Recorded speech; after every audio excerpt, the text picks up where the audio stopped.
I'm pleased to welcome Mr. Jonathan Berger attached Cultural U.S. Embassy in Israel to share with us the American experience in constructing the U.S. Shared Society. ערב טוב.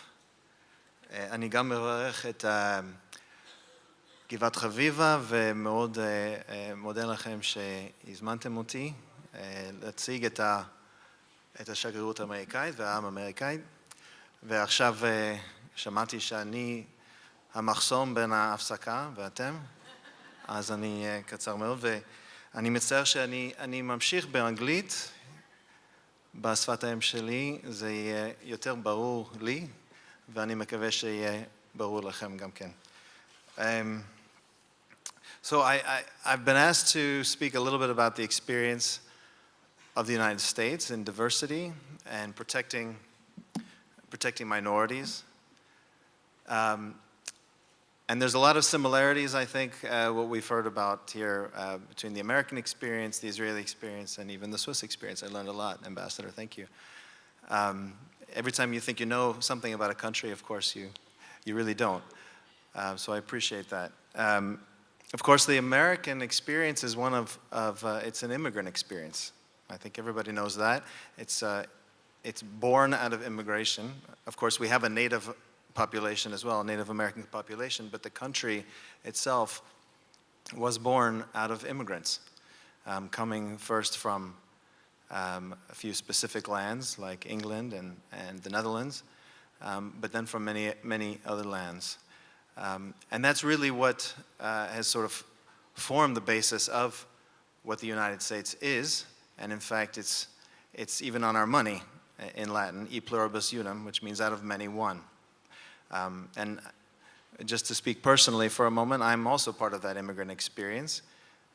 Both sets of my grandparents, both my parents were born in the United States, but both sets of their parents came from Europe. It's really the Jewish immigrant story. It's also the American immigrant story, as I had a set of grandparents coming from Poland and a set of grandparents coming from Lithuania and from what's now Belarus. And you know, I wouldn't be standing here today, obviously, if they didn't come, especially at the time that they came, which was shortly before the Second World War. So that is really how the American experience was born, through all of these other experiences coming from so many different nations around the world, bringing in the backgrounds of those people. And our founding fathers brought that with them from their own immigrant experience. For example, many of them coming from England knew that they didn't want to have royalty, they didn't want to have a king over them. They wanted to have a government of the people, by the people, and for the people, as we later heard famously from Abraham Lincoln. And so from that government, from that experience, they formed a government that included a few things that were very important and that we talk about still to this day, which are specifically protecting, it's ruled by majority, but protecting the minority. And also very importantly within the government, it's about checks and balances of power. And that relates to what I just mentioned about not having a king who has absolute power, and which is what we saw in Europe, which didn't work so well in many European countries, from the experience of those people that came. Let me speak now a little bit about then how forming that federal government and forming the governments in the states have also succeeded and continue to succeed. But before I mention that, I should also mention that I think there's a lot of examples in the United States experience that are positive ones and that people can learn from. But we can also learn from our mistakes. And we try to learn from our mistakes. We continue to make mistakes. We continue to have problems in our society. And I'm admitting that here because I think that Americans should be the first to admit that we're not a perfect society and that we're a society that continues to strive to be better. And I think that's actually a key and critical point that I want to make is that we're never satisfied with what we have, but we're always trying to fight to be better. Sometimes we fight a lot with each other, but we all want what's best for the country and what's best for our coming generations. In fact, the immigrant generations that came, including my own immigrant family, always wanted to be better, always wanted their children to have better than they had. And that was always the kind of informal model of many immigrant families and American families in general. That whatever you had growing up, you wanted more for your kids and for your kids' kids and so on. And that's always been actually the progression that we've had. And without delving too much into our national politics, since that's complicated, up until this generation, up until today, where you hear a lot of people talking about, well, I'm actually doing worse than my parents' generation. And we can, people can argue about that, and people do. So there's a couple of things here in terms of that experience about protecting the minorities and the checks and balances. And I mentioned the two major things that have shaped our government, which is the federal government's power and the states. As the ambassador mentioned, in Switzerland, there's 23 cantons, and we have 50 states in the United States. So actually 50 small governments that actually have quite a lot of control over their own affairs. And in fact, in our Constitution, which lays out quite a bit about the power of the federal government in terms of whether it's taxes or other kinds of policies, making war and so on, there's also a clause in the Constitution that says whatever is not specific to the federal government is up to the state government. And in fact, that's sometimes interpreted quite liberally. But in our history, the federal government, in our early history, up until actually recent times, I would say, the federal government has been a very progressive force, and in some cases has even pulled the state governments towards that progressive line when they saw that the states were regressing. So, for example, in the early 20th century, where we had a president named Theodore Roosevelt, a Republican, but who was very, very conscious of the overreach of many businesses. We had what we would call robber barons back then, who were in control of most of the country. And he was intent on ensuring that the working class regained some rights, or actually received some rights. Because at that time in our country, for example, there was no minimum wage. There was no laws against child labor. There was no work week established. And that was one of the things, those are some of the things that he initiated from what he called the bully pulpit, from the seat of the president and using the federal government.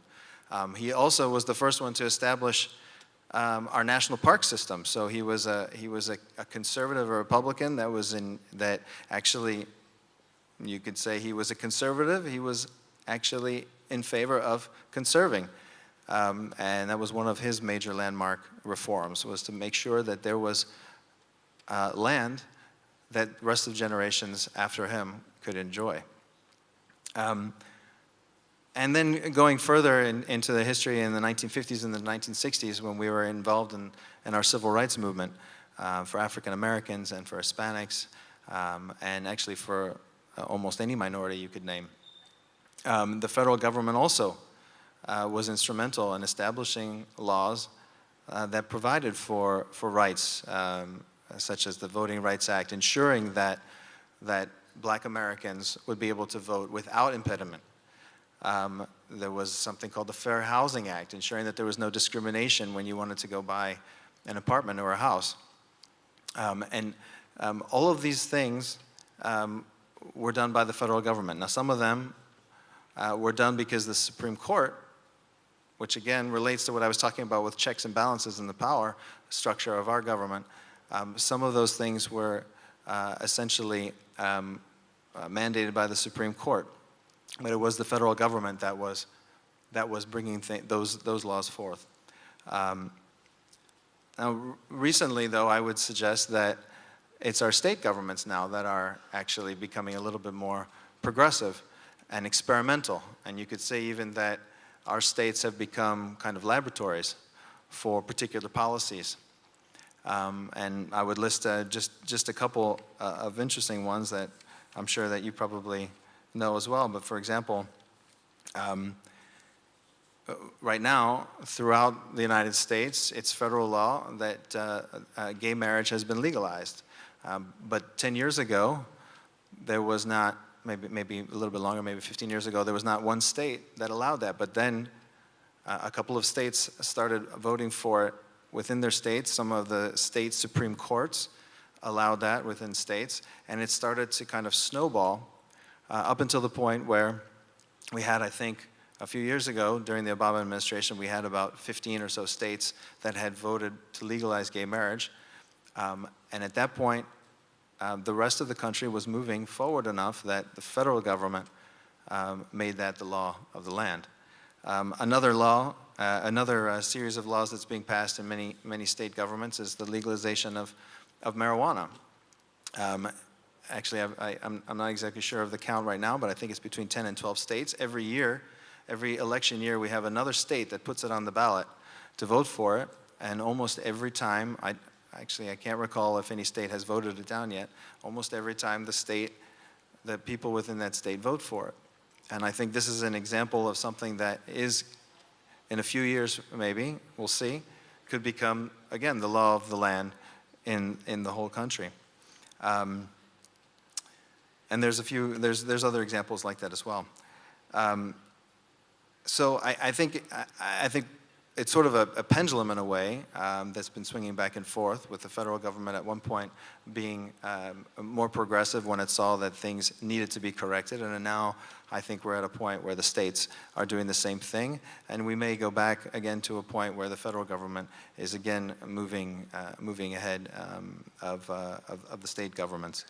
I guess what I'll just sort of say in conclusion is that the most important thing, most important tenets of our country are about democracy and liberty. Those were the things that we were founded upon. But it's also about justice, and it's about protecting the minorities and the weaker part of our country, the weaker members of our country.